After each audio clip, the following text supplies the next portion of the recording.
I'll go through a couple things right here that you can look at specifically when it comes to actually watching film, because I think that that's where players sometimes are. There's a disconnect too, is that they don't know what they're actually looking for. What can they actually use to help themselves feel prepared? And so there's a couple different things. So when we talk about when you're watching defense, right? Let's say you're watching a team that you're about to play. You're just watching their defense, right? So you can say, okay, what defense are they running? Are they running a man, a 2-3, a 1-3-1? Are they running a press? Is it a man press? Is it a zone press? Do they trap a lot in their presses or in their half court defense? What is their defense, right? What do they want to do? What kind of defense do they play? Answer that question, right? And this is something you can literally write down. You can go through yourself and just write this down, right? I'm watching this team. Okay, they're playing this defense, or they play this defense and this defense. And when they play this defense, they're really aggressive or they're not that aggressive, right? Just some general ideas with that. How do they guard pick and rolls?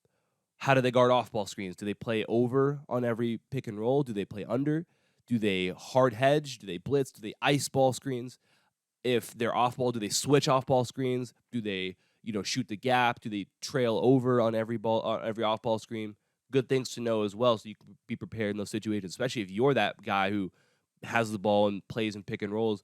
It's really helpful to have at least an idea of how a defense might guard you coming off of that pick and roll. Or you might know, hey, they guard side pick and rolls this certain way. They ice every side pick and roll, right? Meaning they don't even let you use the screen. They basically reject you and make you go towards the baseline.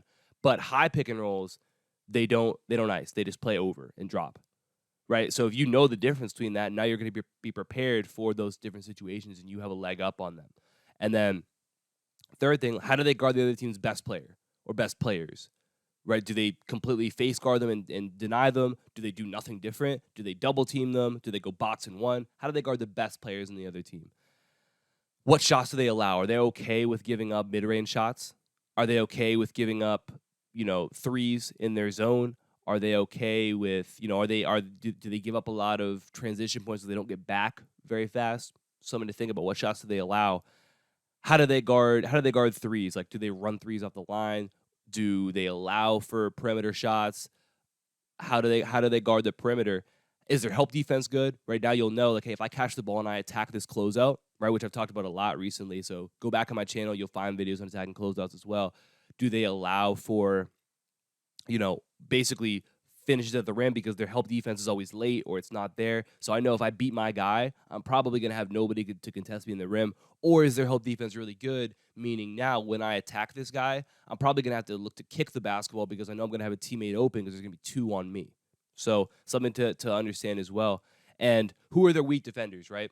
So is number 21 on their team, is that their weak guy? So I know if I somehow get that matchup, they switch on to me, like, that's an opportunity I'm going to have to take advantage of. Or maybe I know, hey, this guy is good in this situation, like he's good around the rim, but he's also really likely to jump for shot fake. So I know if I catch the ball and he's closing out to me, if I shot fake, he's probably going to jump, and I'm probably going to have an opportunity to make a play going downhill.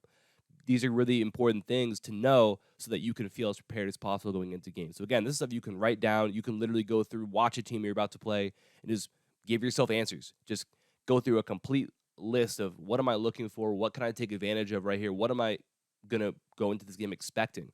Okay. And then when we talk about offense, right? So what offense do they run? Do they run a 4-out? Do they run a 5-out? Do they go some sort of flex or continuity offense? Do they do some sort of dribble drive where basically every time they catch the ball, they're just trying to dribble and run these dribble handoffs and overlaps and all this sort of stuff? What does their offense look like? What's their base? What do they do? Do they run a lot of sets? They run a lot of like quick hitters? Are they calling a lot of plays? What actions do they like to go to? Do they like high pick and rolls? Do they like side pick and rolls? Do they like pin downs? Do they like back screens? Do they get a lot of high post touches, low post touches, mid post touches? A lot of dribble handoffs? Like, what are the actions that they like to run on offense, right? What do they do a lot of? Okay. And then you can also say, okay, what are they hunting with this right here? They like to go pick and roll so that they can get the ball to the roll guy because that's their best player, right? So now you understand where they're trying to go when they get to a certain action. They're doing all these dribble handoffs to hopefully get a middle drive. So now you understand what they're trying to hunt with those different actions, okay? So can you pick up on patterns, right? And this is how you increase your basketball IQ as well, is just going through and asking yourself these questions and piecing it all together. What shots do they look to take most? So do they just want to shoot threes? Do they want to shoot 40 threes a game? Is that their goal? Um, do they like post ups? Is that their goal? Their goal is to get the ball in the post, in the high post, mid post. They like, trying to hunt mismatches in the post. Like, is that what they want to do? Do they look to just run in transition? That's where they're at their best. They're looking at pressure on defense so they can get out and run. Do they ISO a lot? Do they have a couple players who can ISO really well? So they're just going to clear out and give guys opportunities to ISO. What shots do they want to take the most of, right? And then which defenders do they target, right? So is there a certain, like, are they going to put defenders in difficult positions? Do they have certain players that have the ultimate green light? They can shoot the ball whenever they want, wherever they want, and they just, if they're open, they're going to shoot it.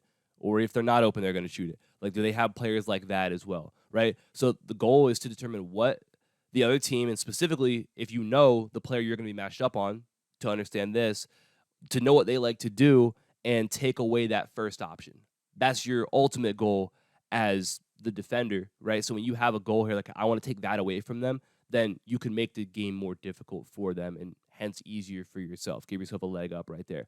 Now, the thing is, like, that can obviously change game to game because different players, different teams have different affordances.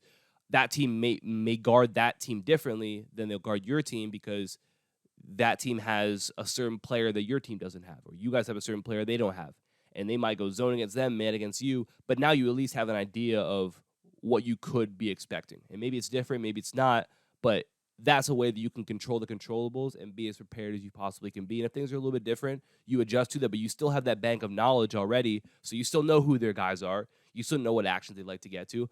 A team is not going to do a complete 180 from game to game, right? Especially at, pretty much what you have. Like, you're not going to have a team that's going to be completely different, especially if you're at, like, the high school level. Like, teams can't just completely change up everything from game to game, right? You just don't have enough talent to be able to do that. So when you have an idea of what you're looking for, it makes everything easier for you, even if they do give you a little bit of a different look.